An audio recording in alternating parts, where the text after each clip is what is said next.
Le délibéré du tribunal de grande instance de Ziguinchor qui relaxe l'essentiel de ce qui était prévenu, mais pour le cas particulier de Guy Marius Sagna, parce qu'on sait que dans la stratégie de ce régime, dans la stratégie de ce gouvernement et de l'approche qu'ils ont depuis le début, et c'est ce qu'on a constaté à Guédiawaye comme à Dakar, leur volonté était de mettre la main sur Guy Marius Sagna pour des raisons absolument politiques qui n'avait plus rien à voir avec le droit.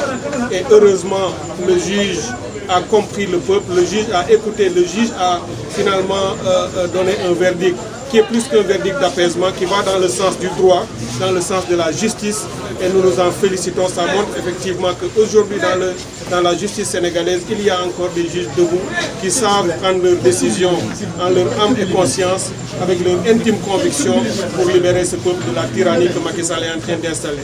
Aujourd'hui donc, c'est la question qu'il faut se poser par contre, et qui est une question fondamentale.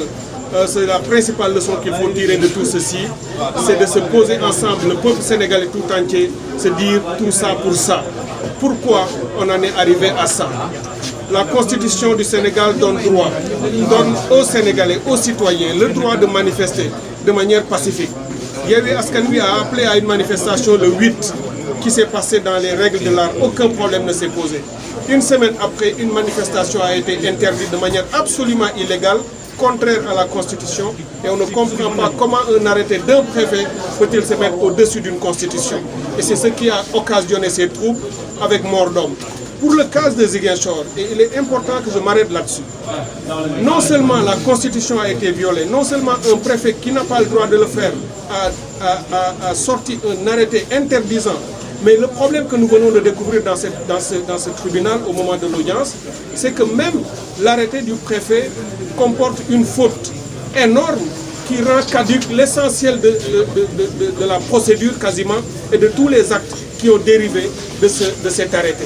Puisque l'arrêté, nous allons vous le présenter, cet arrêté existe, et dans cet arrêté, le rassemblement qui a été visé et interdit par le préfet, c'est un rassemblement qui était pour le 17 juin 2021 au lieu de 2022.